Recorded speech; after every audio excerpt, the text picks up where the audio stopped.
I think we might get started. And I think it appropriate to begin by renewing an acknowledgement of country. And I'd like to extend my gratitude to Mr. House for his generous welcome to us to continue this conversation on his country yesterday. It's a real privilege to moderate this panel. And in this session, we're going to draw upon our engagement with First Nations communities in our national security community consultations and invite into the discussion perspectives from our closest Pacific neighbours and from across the Tasman. We aim to deepen our understanding of the unique security challenges and opportunities navigated by our northernmost communities and in our shared Pacific region. I'm so delighted to welcome representatives from Northern Australia, the Torres Strait, Papua New Guinea and New Zealand. So to support the conversation, I'll begin by introducing our panellists. Elder Kerry Akiba is a respected community leader from Saibai Island. He provides first-hand testimony on the profound impacts of climate change on the sustainment of his community and communities in the Torres Strait, ecosystems, food security, cultural continuity, and continuity of life in the Torres Strait. Kerry serves as chair of the Saibai Murai Burai Torres Strait Islanders Corporation, registered native title body corporate, and as a long-serving councillor and former chair of the local council, where he's played a key role in guiding community priorities, governance and service delivery on one of Australia's northernmost island communities. Kerry's service as provisional councillor for Saibai on the Torres Strait Regional Authority has helped shape policy and programs affecting Torres Strait Island communities, and through his leadership, he's consistently advocated for strong governance, cultural authority and sustainable development that supports the well-being of Saibai people. Next to Kerry, Ned David is a Kolkalai traditional owner of the Central Islands of the Torres Strait. Ned serves as chair of the Gur-Ar Baradhara Cod Land and Sea Council and has a long history of leadership and advocacy for Torres Strait communities. Ned served as chair for the Torres Strait Islanders Regional Education Council since April 2000 and is chair of the Magani Lagalgal Native Title Registered Body Corporate. Throughout Ned's long professional career across government and community sectors, he has worked to ensure that government policy and action is aligned to the aspirations of people of the Torres Strait and Endeavour Strait. Next to Ned, I'll skip ahead. We have Lieutenant Colonel Eileen Hall. Eileen is a Bummer woman with connections to country and communities across North Queensland, the Northern Territory, Western Australia and the Torres Strait. In 2021, Lieutenant Colonel Hall was appointed as the inaugural Command Cultural Advisor for the Regional Force Surveillance Group, becoming one of the Army's most senior Indigenous officers at the time. In this pioneering role, Eileen provides strategic leadership, cultural authority and guidance across the Regional Force Surveillance Group, where she leads efforts to embed Indigenous knowledge systems, cultural capability into Army operations. Eileen's career spans extensive experience across all three tiers of government, as well as the private sector and not-for-profit organisations, and her leadership and innovation have been recognised through multiple awards across community resilience, capability development and culturally informed leadership. Next to Eileen, Professor Henry Ivara-Ture. Associate Professor Henry Ivara-Ture from Papua New Guinea is Deputy Director of the Stakeholder Engagement at the Pacific Security College. He has held senior roles with PNG Sustainable Development Program, Government of Papua New Guinea, the Pacific Islands Forum Secretariat, International Institute for Democracy and Electoral Assistance. Henry has written extensively on governance, political stability, cross-border security, and firearms trafficking, drug economies, and climate-related challenges. Henry's current research interests include political instability in Melanesia and Pacific regionalism. At present, Henry supports Forum Island countries to develop their national security policies under the 2018 Bode Declaration on Regional Security. And finally, His Excellency Andrew Needs is the New Zealand High Commissioner to Australia and has led a distinguished career as a diplomat with senior roles across the Ministry of Foreign Affairs and Trade, focusing on the Pacific and South and Southeast Asia. High Commissioner Needs has previously served in Canada, the Cook Islands, Australia and Fiji in a role of diplomatic postings, including Deputy High Commissioner, and Director of Economic Policy at the Pacific Islands Forum Secretariat. Before we begin, I'd like the audience to please note that this session will be recorded, including in the question and answer session. And we might begin from hearing perspectives from Saibai from Mr. Kariakiba. Yeah. Hey everyone. Saibai is just for the benefit of the students here. Saibai is actually written. History begins with the coming of the light, the Christianity, in 1871, with most of the Torres Strait Islands. And in 1879, when the 9 islands along the border of Queensland now, the 10th parallel, the top western group of Torres Strait is Saibai, Duan, and Boigu. We're just near the border. And Saibai is actually just about 3 kilometers from PNG, Papua, South Ply. And the border runs right smack in the middle, 1.5 of Queensland and Australia. Near 1879, that's when we were annexed in August 1 to be part of Queensland and Australia. And without my forebearers' knowledge, we lost our traditional lands. We were colonized then.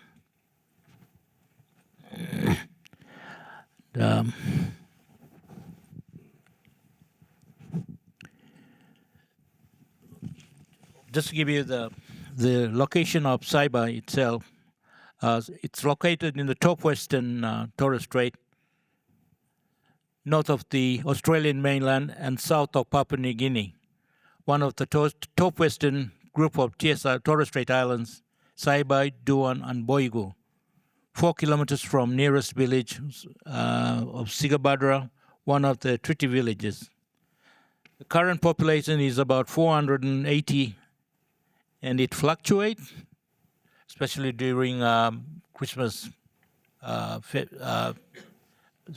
festivals and other cultural festivals, when most of our people now living in mainland, down here, scattered all over.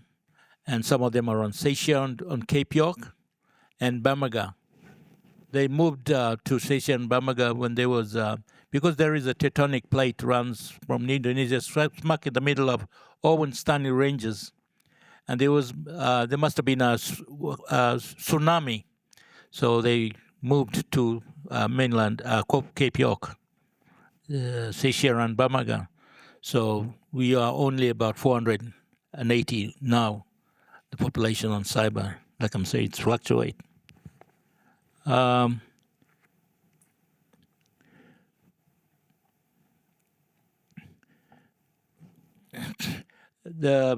It's about 21.8 kilometers in length and 5.2 kilometers wide and 1.2 kilometers square meters. It's mostly covered by swamps.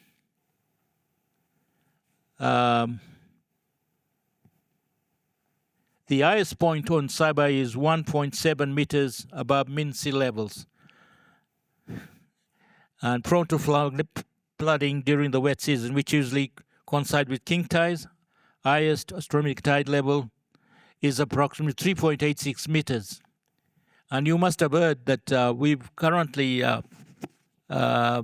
we've taken the federal parliament to court because of the ignoring their duty of care. They said they have no duty of care. Why? The lawyers are telling us because we are not recognized in the Constitution as yet. That's why they can afford to say that they've got no duty of care. But at the moment, our plaintiffs, Paba and Kaba, they've appealed to the full federal court. So yeah, it's there now. So Saba is low-lying and surrounded by mangroves with the highest pointing 1.7 meters above mean sea levels. Okay, I'll just touch on briefly on the background of governance. As is all Torres Strait Islanders from 1984 until 2008. From 1984 to 2008, Saibai was governed by Autonomous Local Council under the Community Services Torres Strait Act 1984. Until it was repealed in 2008, all Torres Strait Island Council were amalgamated to form Torres Strait Island Regional Council, TISIC. I'll just read it through and then I'll touch on the treaty, because treaty came after arrangement when PNG became independence after this. Torres Strait Treaty entered into force in February 1985. The dot points there, the second dot point, as well as in 1985, the Torres Strait Islands entered deed of granting trust, Doggett arrangement in 17th of October 1985, except Murray Island, as Mabo case was already on the table to be determined. The Doggett arrangement came about through the enactment by the Queensland Government of the Community Services Torres Strait Act and Community Services Aboriginal Act in 1984, allowing community councils to be created to own and administer former reserves or missions under deed of granting trust Doggett form of land tenure. Each island, Torres Strait Island Doggett community became trustee reserves. Decision-making was with each island community council, designed to provide support, administrative services, and management of lands for community residents. Self-determination to gain financial independence or self-sufficiency through by using traditional land. Later, as legal entity for the Torres Strait Treaty arrangement from 1985, Torres Strait Treaty entered into force in 1985, on February 1985. This was about the time that the treaty came into force, and we were actually as trustee reserve were the members of the treaty inhabited management of the guidelines of the treaty. Each Torres Strait communities along the border, but this was before Mabo case, because Mabo case came after 1992. And when Mabo case came, that was a recognition. It's not outright ownership. As you know, it was the overturning the doctrine of terra nullius, no man's land. But we were here, our Aboriginal brothers on mainland, and we were in the Torres Strait. We were always here. We had our self system of government. We had Mamus, which is a chief. And we had some form of like a Christianity, like totems. We worship, my clan totem is snake. My forebears worshipped snake.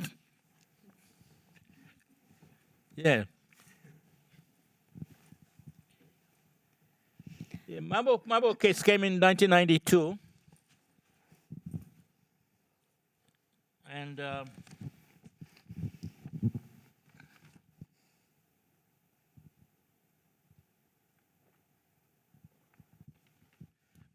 when Mabo case came, it proved, they tried to prove if the deed of granting trust the state legal implement and Mabo, the native title Commonwealth instrument can work together. And we've since proven that they can work together.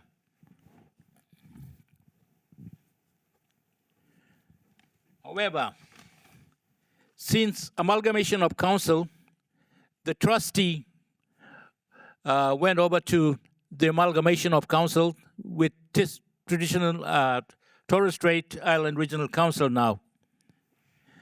So this community now just have the native title. At the moment, we are fighting. Well, government has through the legislation that they said that we can have the deed of granting trust back to individual communities. When amalgamation of council came, it automatically, the deed of granting trust went over to Torres Strait Regional Council as a trustee of the deed of granting trust. So we just left, the community was just left with the native title. And that's, at the moment, it's creating a lot of problem. That's creating a duplication for, if you want to build an infrastructure for future acts, and you got to get approval from the Torres Strait Regional Council and from the native title duplication, which is it's at the moment it's really gives a lot of problem for our people to utilize their native title land for economic purposes. And we are trying to streamline within the Torres Strait region, all the services, the function that are relevant to native title, like TISAC Ranger Program, we're trying to have it for GBK. I mean, that's part of native title. They could work around native title areas, because with native title, the Heritage Act, they go together. Cultural Heritage Act.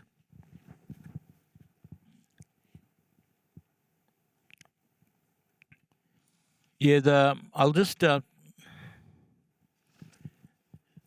with the independence of PNG, with the treaty, there's 13 villages from south, from the Fly River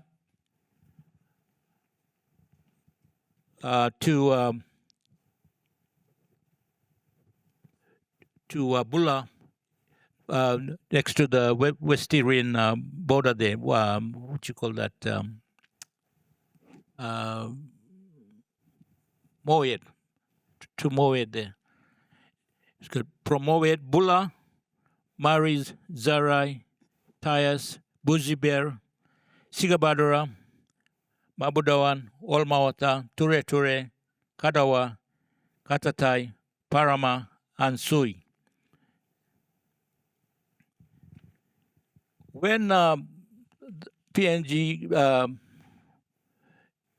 they became independent, and with the treaty arrangement, we just celebrated 40 years of the treaty arrangement. And the coastal villages now, well, I'll get Henry to talk more about it. Well, because of the situation with the inaction by the government to actually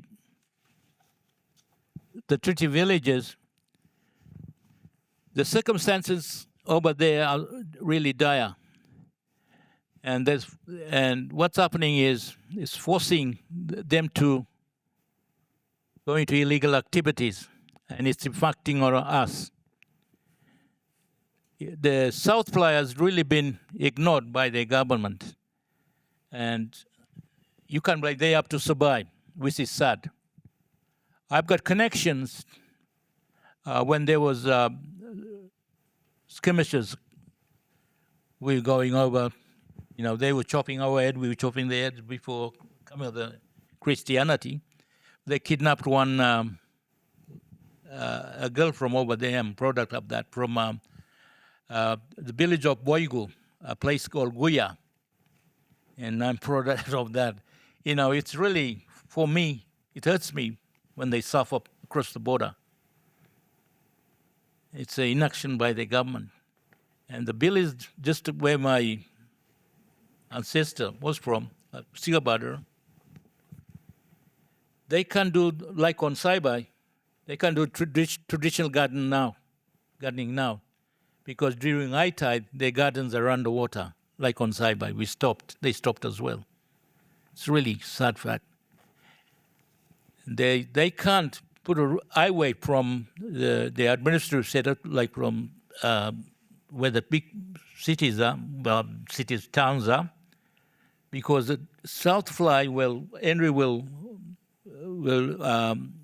talk more on that, is all tributaries, really low lines. The government can't put highways. It'll be very, very expensive.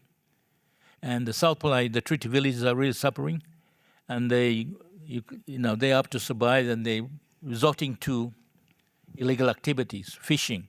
See, under the treaty, the guidelines, they can only fish for consumption, take certain amount, not just enough to feed themselves, to sustain them.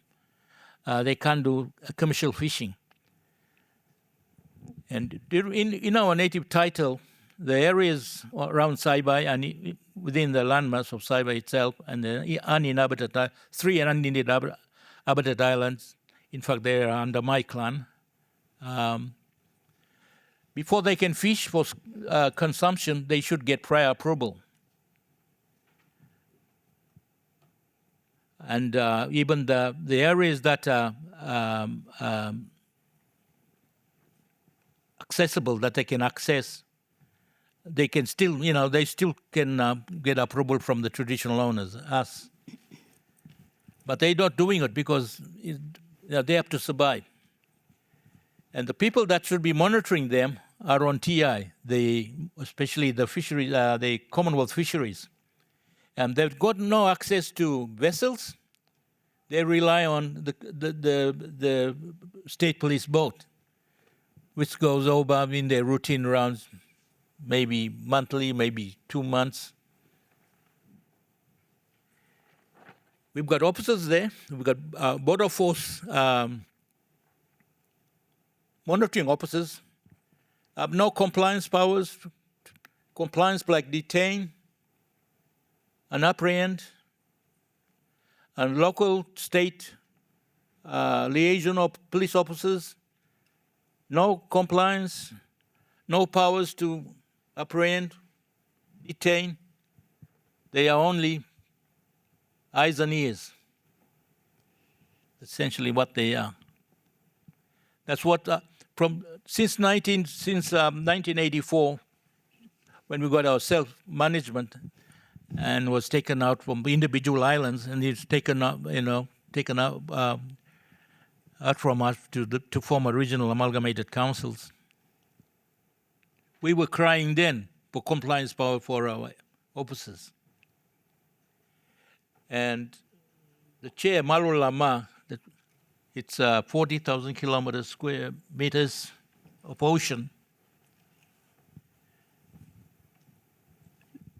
They've got incursion of Indonesian boat now since last year, because they know the patrol boat that used to patrol around the border areas now over Northern Territory or West Australia, somewhere there around there now.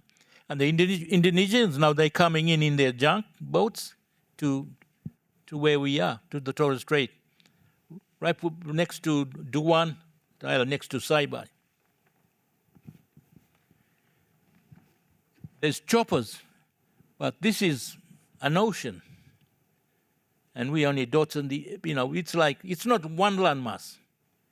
There should be fast response water on every island. And our locals, We know what's going on in our communities. Every island along the border has first response, and our locals to have the compliance powers. I mean, it'll be economical. You have local people there 24/7. At the moment, the 13 million, 14 million, the police facility security building on Saibai. Now, there's no border force with compliance power. There's just our monitoring officers, our state liaison officer police, and BMOs, border monitoring officers, no compliance powers. They're on Saibai now. Just them. The border force have been diverted to, I don't know, maybe Tieri or down south somewhere. The people with compliance powers. The Commonwealth fisheries, because there is the maritime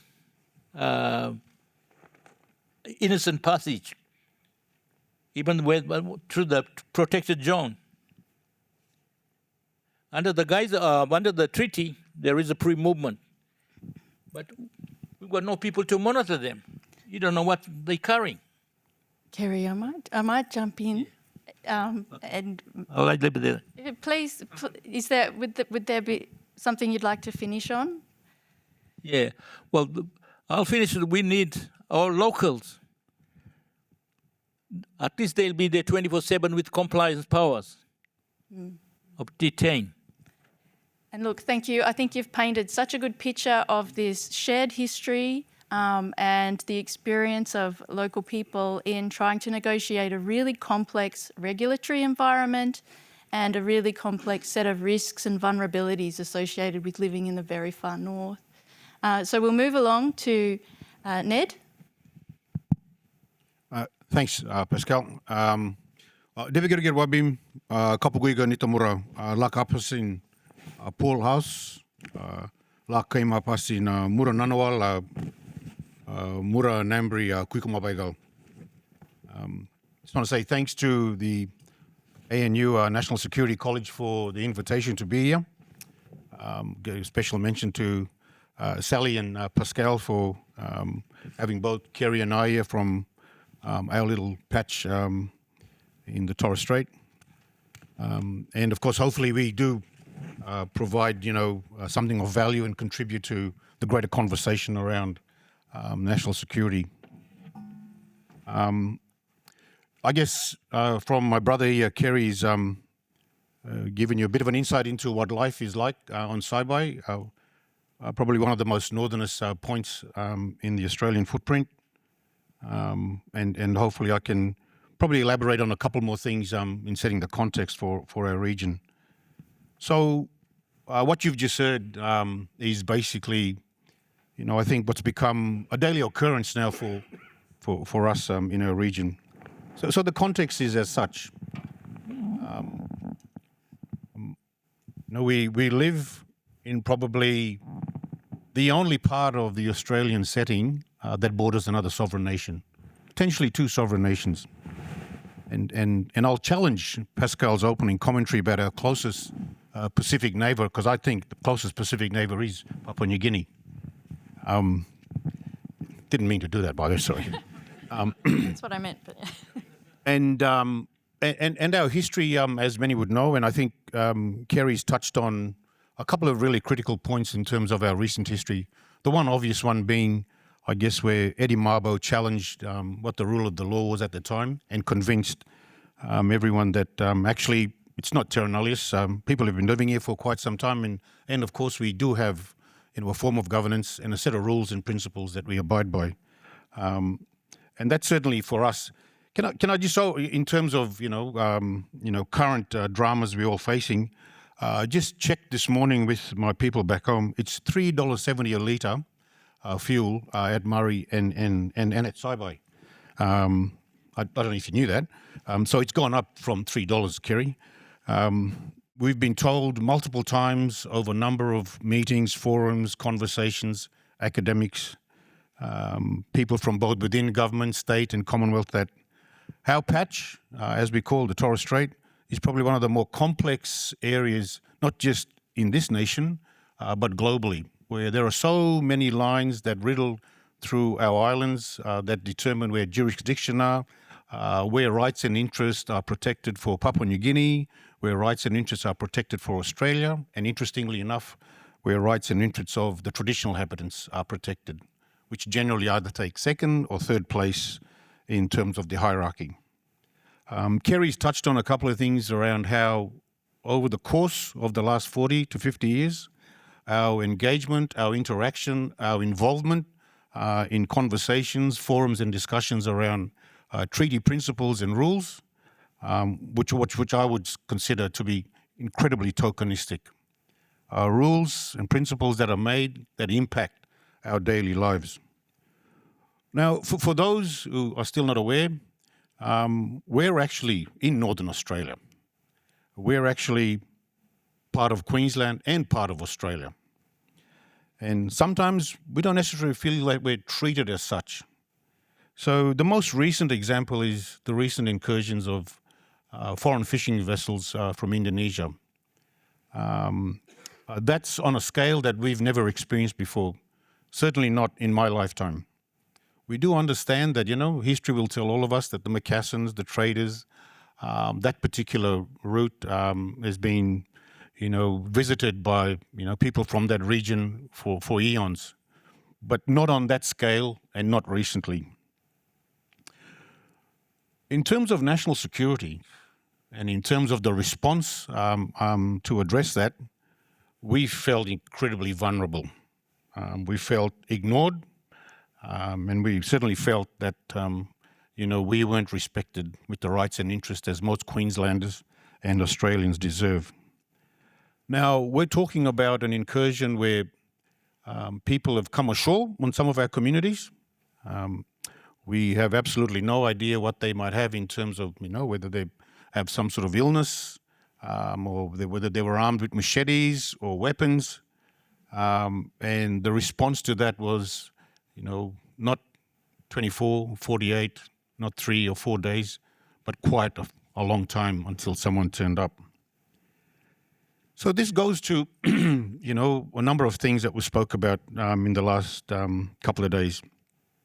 So the trust, this trust deficit that I think continues to grow, where, ourselves don't trust any of the agencies or people that were meant to protect us, the trust that we don't have amongst ourselves, the trust that we don't have within our own elected leaders.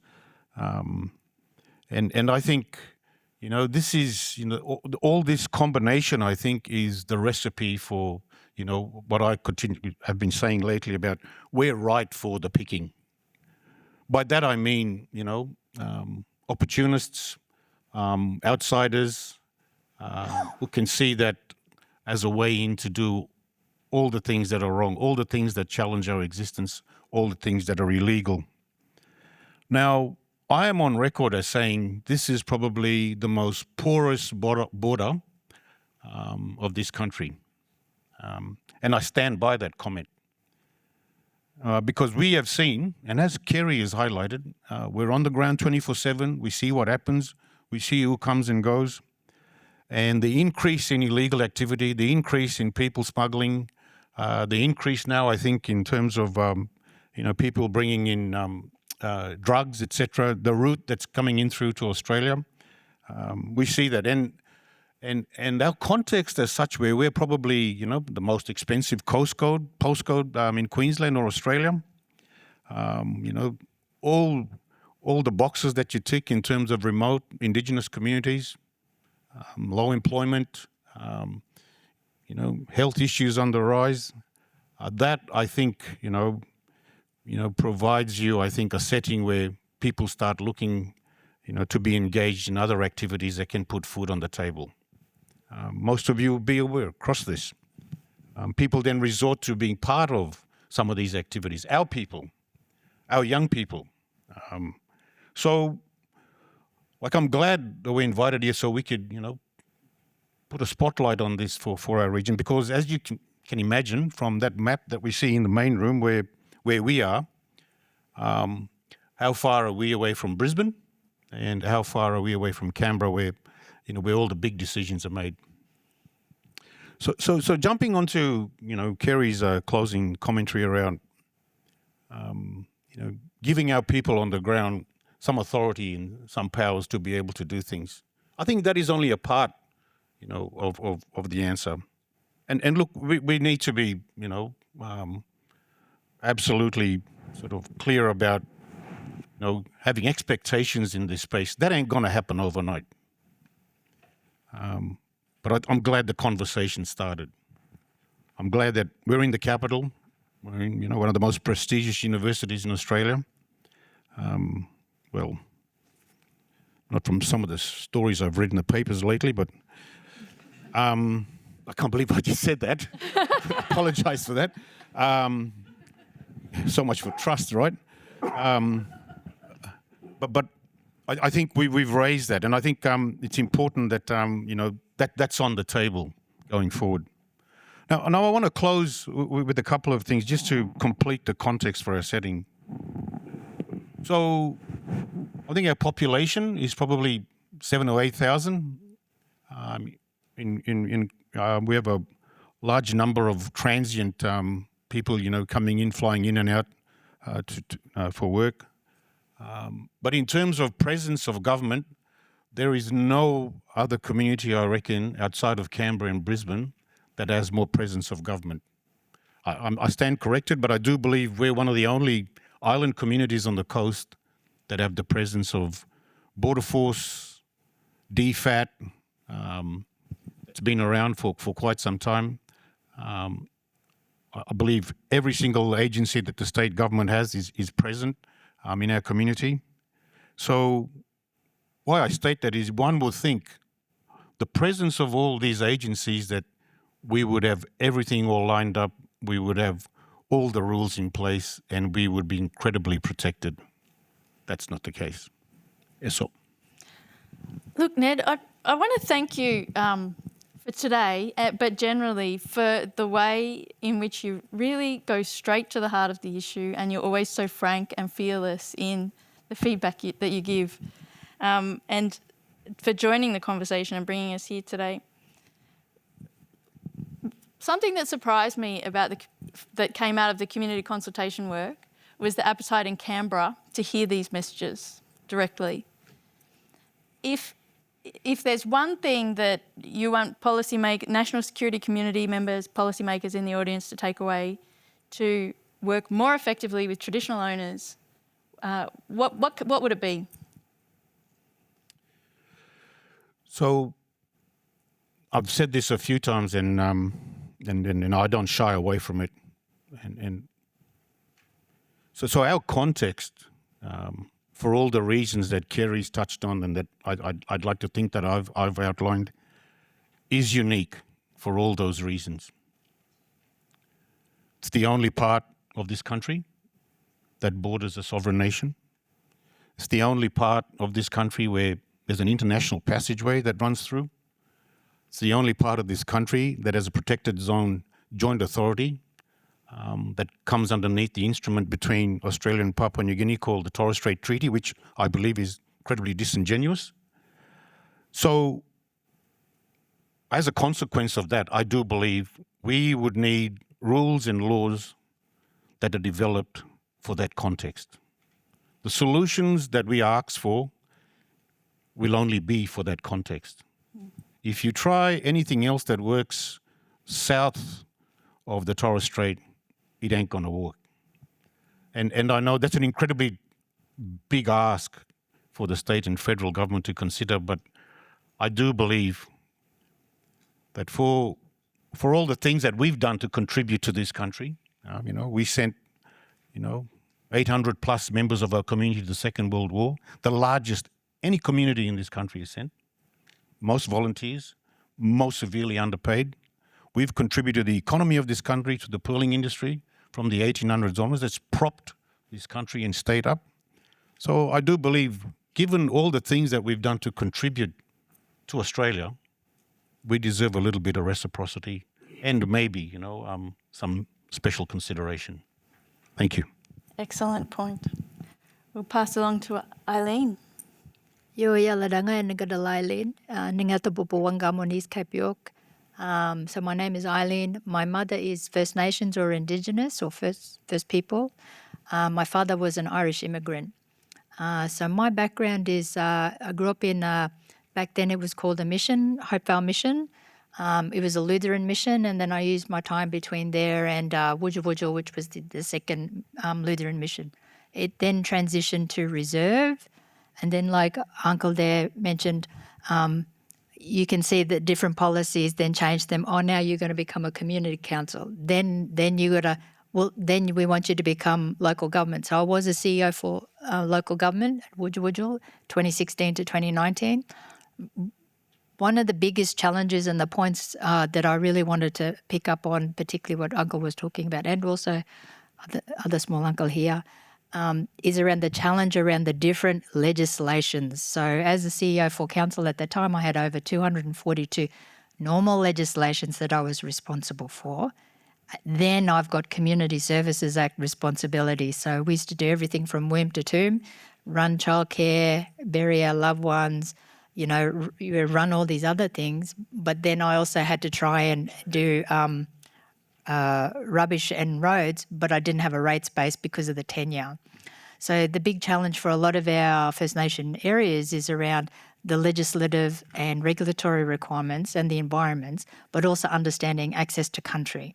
So if we look at internationally, for example, like our brothers and sisters in the Canada and America, where they had treaty arrangements, they have their own tribal councils, they have their own autonomy, to a large degree.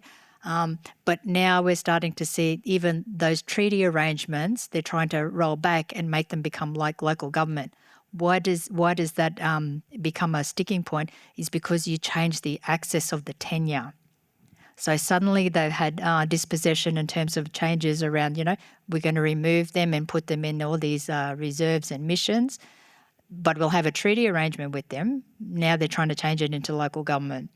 And so when we're looking at why did we get explorers coming to this country, no one's really talked about the doctrine of discovery. And sometimes when we have those international conversations, it's around, well, we need to talk about that because when we're looking at recognition, especially around terra nullius, there was a requirement in doctrine of discovery that within 2 years they were supposed to have had discussions and agreement with the native peoples of the land that they had discovered. How is that possible given the culturally diverse, language and everything like that? So, so there's still a lot of that. Well, we haven't solved that.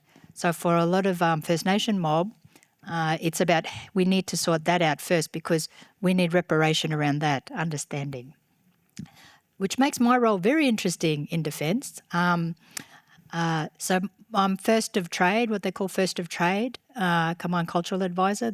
Not the current, but the previous Chief of Army specialised and created this trade. They put me in public affairs. I can't hold a camera. I don't do media really well. But it's just because the urgency of having someone in that. My role is to be the conduit between community and command. And now as we start moving towards doing a lot more training, particularly outside our normal defence training areas, it becomes really important around how we engage with communities.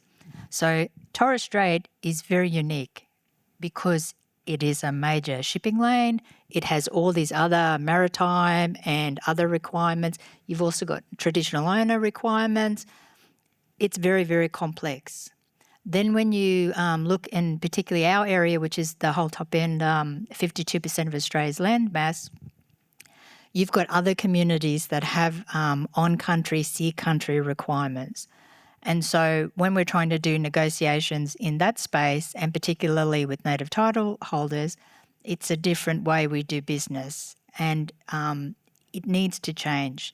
What we're also not understanding is the depth of history there, particularly around Macassan trading, but also culture history, because a lot of our stories and songlines connect to PNG, connect to Pacifica.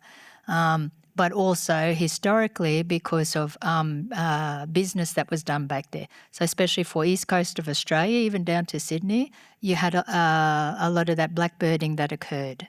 If we look particularly up in the Torres Strait and Cape York, a lot of them intermarried with a lot of our families. If we looked about, the telegraph, especially in the middle of Australia that connected, Adelaide to Darwin, well, a lot of our mob intermarried with Cameleers, you know what I mean? So now we're getting into this interesting space where, allies and now enemies, well, they're family.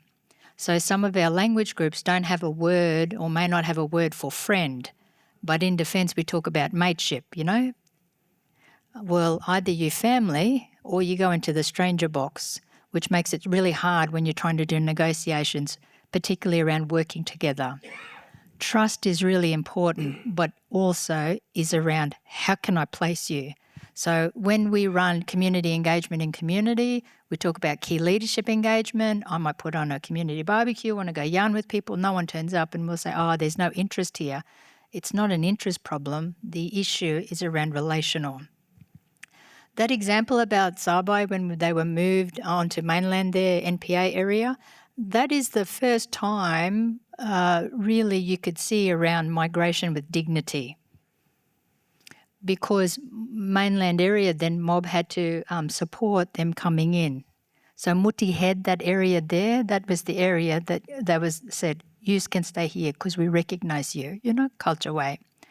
Migration with dignity, and it's something that's another sort of thing we need to be thinking about because climate, whether we agree with it or not, it's happening and rapidly. We've had 7 events in the Northern Territory in the last couple of months. These mob can't handle it. They need the support. So it's around that leadership, particularly cross interagency, but also how do we support the leadership that's there. The other thing I wanted to talk about was the word trust. Some of our language groups don't have a word for trust. It's relational. What am I to you and what are you to me? And what are you to country? So when we're talking culturally, on country, sea country, sky country, how do we all connect? The other thing too is in the report, and this is something I wanted to sort of talk about, is around we've got a concern from a national security lens around making sure that democracy and freedom of rights is at the front. What happens when democracy doesn't recognise you? When we saw that in 2020, was it 23 when the referendum was? Very, very challenging times. And it was a trigger for a lot of our First Nation mob because, especially my vintage, I'm 54 now. I look 28, but I'm 54. Is that things that we had experienced when we were younger were coming very fast, coming back, no understanding. We talk about misinformation, disinformation, but it was more around, hey, there's no opportunity to have that space for yarning, for talking. So that's a thing we need to talk about. Straight after the referendum, and particularly the first lot of elections that were held at a state level was Northern Territory elections. What was really interesting about that, 10,000 of our Indigenous brothers and sisters, First Nation mob, did not vote. They disengaged, and that is crucial. We need to re-engage them. But we need to understand the complexity that they're dealing with. Every agency got its own rule book, you know what I mean? Every activity they do has their own rule book. When we're talking about enforcement powers, well, there's some opportunities there, but we're not coming together collectively. It's frustrating. And the fatigue that they get from having all the government agencies, hey, I just need a little bit of your time. I just need a little bit of your time. It gets too much. Meanwhile, health-wise, access, food security, energy security, water security, cultural security, governance, climate impacts, particularly on infrastructure, because a lot of our infrastructure, critical infrastructure, is concrete, high heat days, increase opportunities there around cracking, big risk. So when we're talking about that adaptive capacity to bounce back, it's shortened that time frame. I don't want to sort of talk too much, but so I'm within the Regional Force Surveillance Group headquarters. We've got 3 Regional Force Surveillance units that cover the top end, 51st Battalion, which goes up to the Torres Strait, Cape York, Gulf of Carpentaria. We've got North Force, Northwest Mobile, that covers the Northern Territory, and Kimberley Squadron. Then we've also got the Pilbara Regiment. We also have a 4th element, which is our contribution to closing the gap, which is our Indigenous Development Wing. In terms of being able to recruit but also train mob, we accept that not everyone from where they've come from is going to have the same opportunities around education, health, that kind of stuff.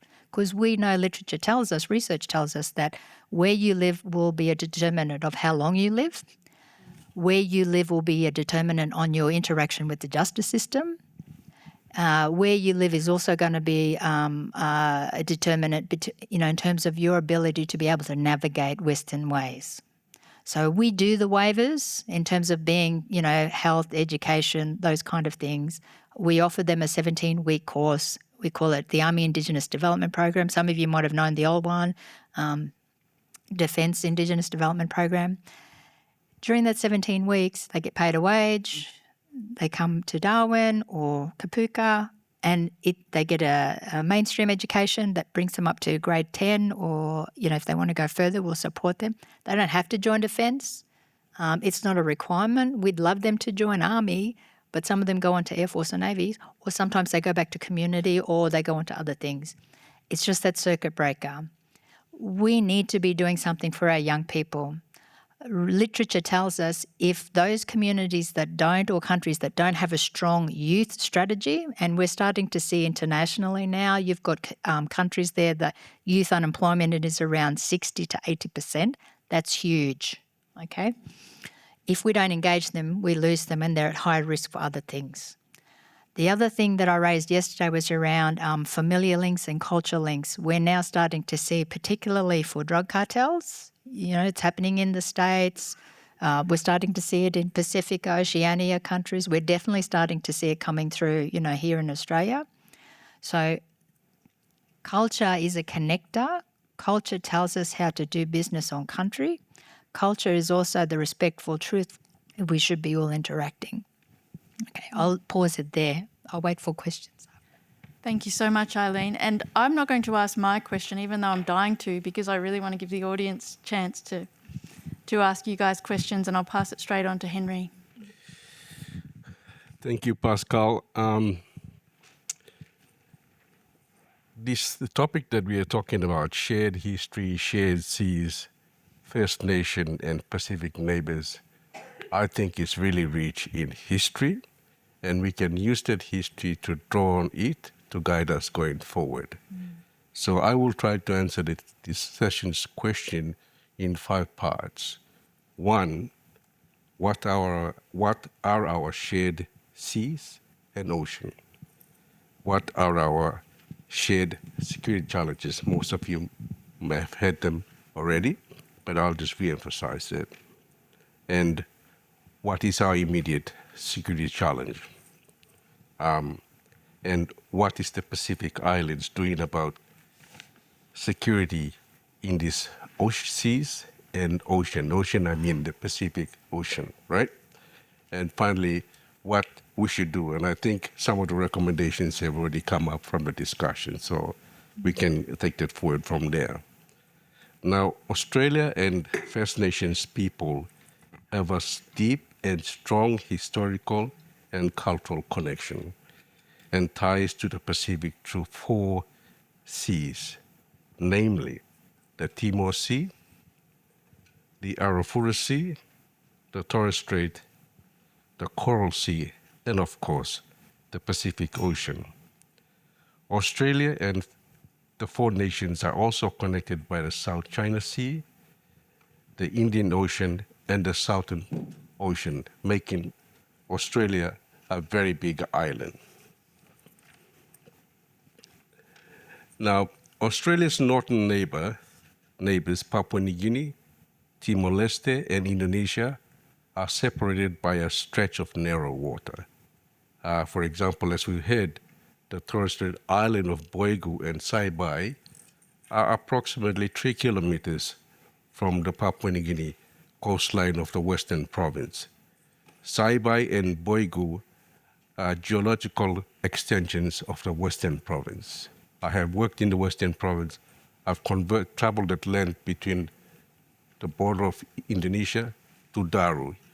You require 44-gallon drums to move between those places. So impact of the oil problem that we're facing, as our brother has said, is right down to the ground. Now, Torres Strait Islanders and Kiwai people of the Western Province share strong historical, cultural, and family connections. I would call my two uncles here Bala. That's a Kiwai term for brothers. Yeah? These connections are recognized by the Torres Strait Treaty, signed in 1978 and ratified in 1985. But we know the workings of it aren't that great, so we need to work on this. But this treaty ensures that inhabitants' traditional way of life is protected and promoted. Free movement of people and trade within the border is encouraged, including fishing and harvesting of marine resources. I have traversed this part, and it's got the most abundant marine resources you will ever see between this. That's why the Chinese, the Indonesians are coming there to harvest this resource. But other resources include minerals, oil, and gas. Now, for island communities, these are sources of food and economic security and livelihood. But not everything is positive, as we have heard. The maritime environment has its fair share of maritime security threats, such as transnational organized crime activities, illegal, unregulated, and unreported fishing activities, people trafficking, illicit drug and weapons smuggling. Our people are also struggling with the challenge of climate change and its negative impact on island communities. Now, not long ago, people from these seas and oceans have had to deal with the global pandemic, COVID-19. We simply have forgotten it right away. It was like yesterday, but it was just yesterday, when borders were closed to stop movement of people, to stop the virus from spreading. Today, the US, Israel, and Iran war and its impact on shipping in the Straits of Hormuz, particularly the supply of oil, is disproportionately affecting the lives of islanders, including Pacific Islanders. Importantly, it illustrates the vitality of safe passage of vessels in our seas and oceans. So what are our shared security? Some of which I've already alluded to before, and some of which have been shared by my colleagues. But let me reemphasize. With the current geopolitical and geostrategic competition in a part of the region, we can reach out into our history to guide us going forward. Our experience in 1942 during the Second World War informs us that our maritime space was an essential part of our defense.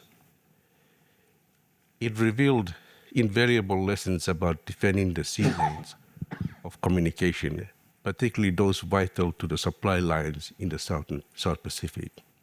However, defense is only part of the consideration. As highlighted above, it extends to illegal movement of people, terrorism, exploitation of natural resources, illegal activities in protected areas such as in the Torres Strait, and environmental pollution. We've got a big Octedi mine up in the Western Province. Government of Papua New Guinea has legislated against people taking the Octedi mine to court over environmental pollution.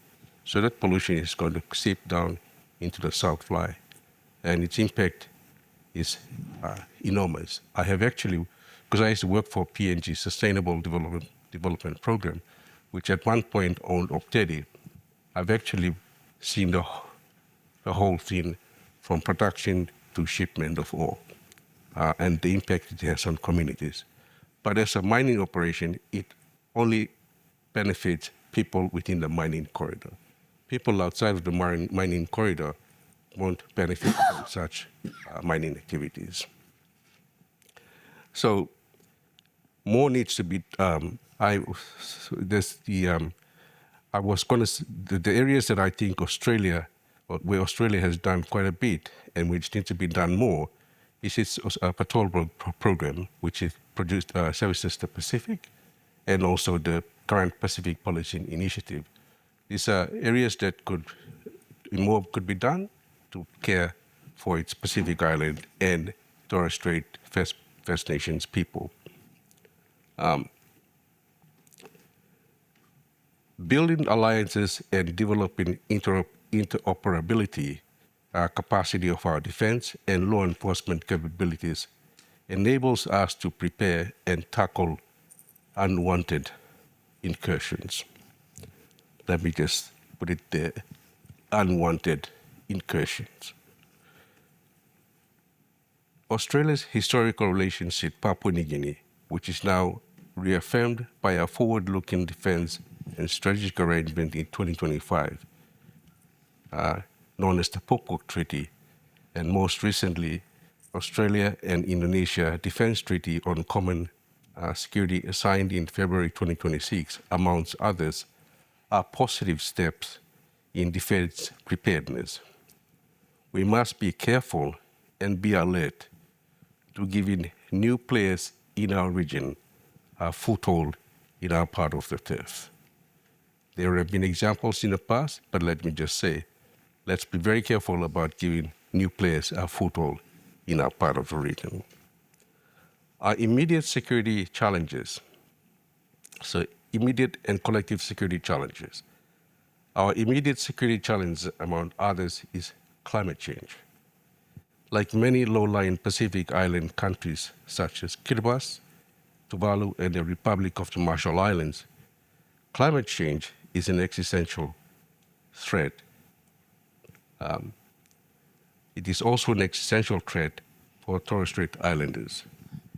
These countries, including the Torres Strait, are climate vulnerable, where sea level rise, tidal surges, saltwater intrusion, and inundation threatens human security daily.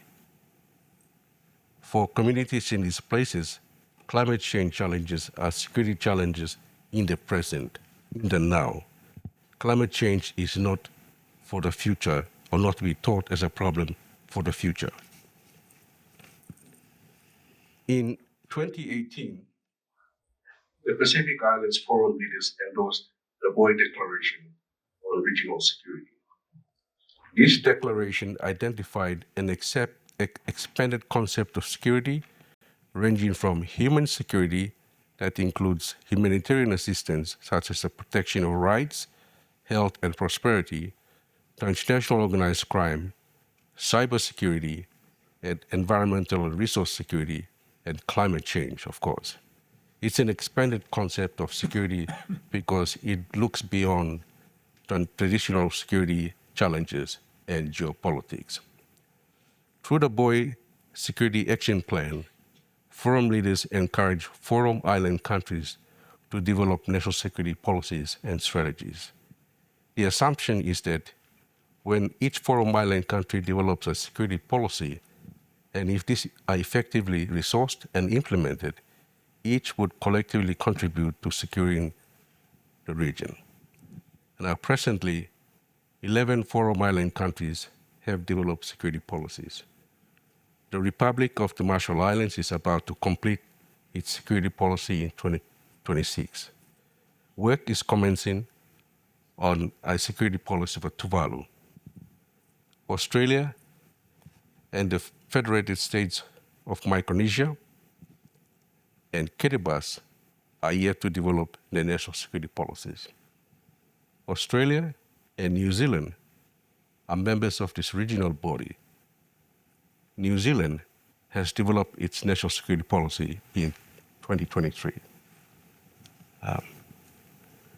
The present community consultations on national security is like consultations undertaken by Forum Island countries in developing the national security policies. It is the foundation for developing a national security policy, I think, for Australia. you will need to talk to many different stakeholders.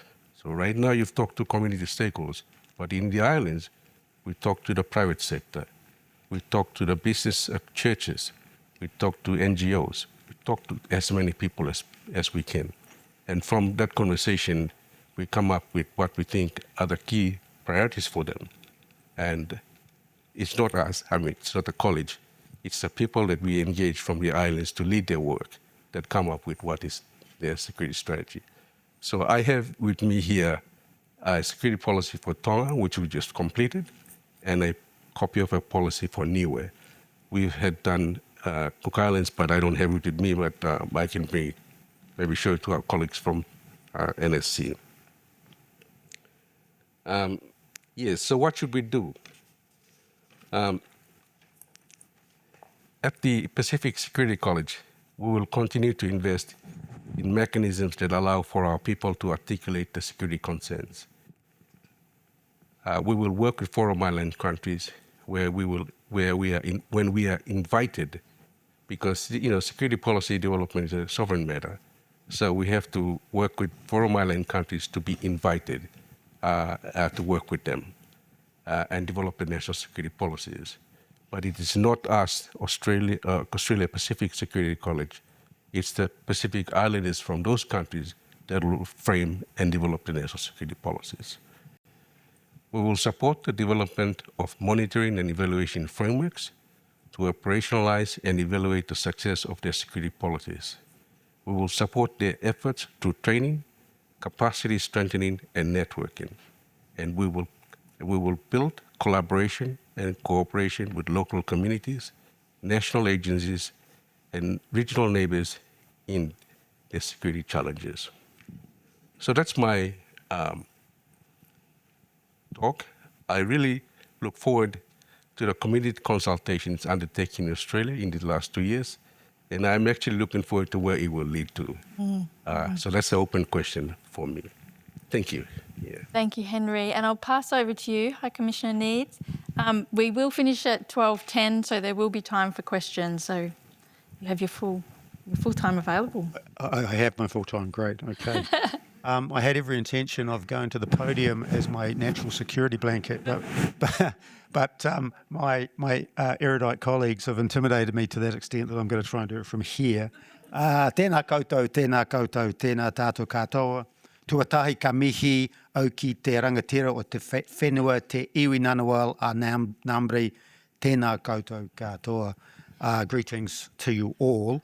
I want to acknowledge in particular what we in New Zealand call the mana whenua, which in Australia you refer to the traditional custodians of the land, and the Ngunnawal and Ngambri people, and I pay my sincerest respects.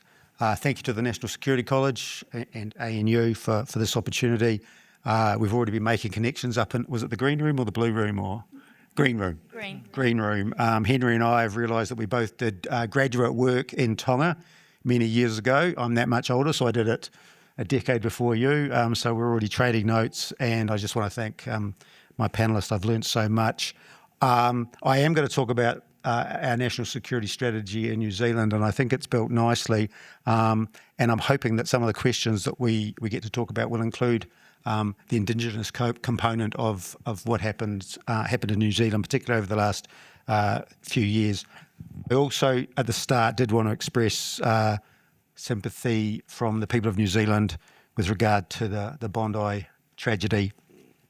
And we're all committed to stamping out anti-Semitism as well as other acts of terrorism and violence. National security, fundamental to our country, fundamental to countries around the world.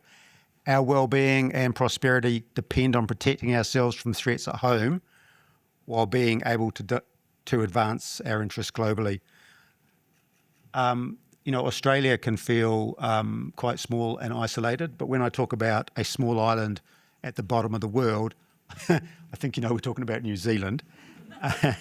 And our strategic environment, we only have to turn on the news to know how much our strategic environment globally and regionally is deteriorating. Working with our communities, with our Australian ally, Pacific and other close partners, we're looking to build what we all want, a more secure and resilient nation, region and world. I want to talk a little bit about what really transformed our approach to national security, which was a horror day on March the 15th, 2019. A terrorist attack changed our country forever. We've had progressive points where we've lost our innocence at various times. I remember the 81 Springbok tour, the 85 bombing of the Rainbow Warrior, but 15 March 2019 was next level. A lone actor, violent extremist, attacked 2 Christchurch mosques, murdered 51 people, injuring many at Friday prayers. These events shattered those lives, families, but had such a profound impact on New Zealand. It would at any country, but when you've got 5 million people, your degrees of separation are pretty small, and so that was pretty profound. It also directly affected our sense that our place in the world, both geographically and geopolitically, which we felt somewhat, we had a great moat, we've still got a great neighbour, but those things came home to us that we couldn't feel that isolation gave us much protection. And so it changed very rapidly the way which New Zealand considers national security, and most importantly, how the public considers it. We had a Royal Commission of Inquiry into that attack. Some of the key things that came out of it: need for stronger leadership, clearer direction, better accountability, including to the public on national security. So this marked a significant shift, a more proactive, prevention-focused and publicly engaged national security system, one that recognises that security is not just about government systems and capability, but trust, inclusion and resilience across societies, which I think is what, that's a sub-theme of everything we're talking about here. We've also got to recognise that given the scale and sheer horror of what happened in Christchurch, that experience resonated well beyond New Zealand. The world was truly shocked by that. Lone actor extremism and public space attacks are shared challenges for open, democratic societies, and complacency just isn't an option for us. New Zealand's national security strategy, you mentioned it, Henry, called Secure Together, or in Te Reo, the Māori language, tō tātou korowai manaki. Korowai is, I wear a korowai in ceremonial occasions. It's a cloak, so we're talking about how we protect ourselves. It's available online, and it's a clear guide to national security. It can't be anything other than embedded in the lessons of the Royal Commission into Christchurch, and sets a vision for our national security. Some of these things will feel familiar to you. Identifying and addressing early threats, preventing harm before risks escalate, and improving New Zealand's preparedness when crises do occur.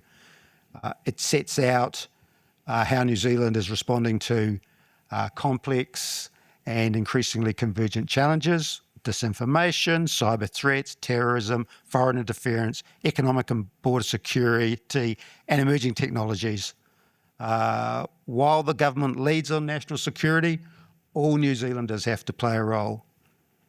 It also acknowledges broader interconnected pressures, and I think once again my esteemed colleagues here mentioned some of these: climate change, social instability.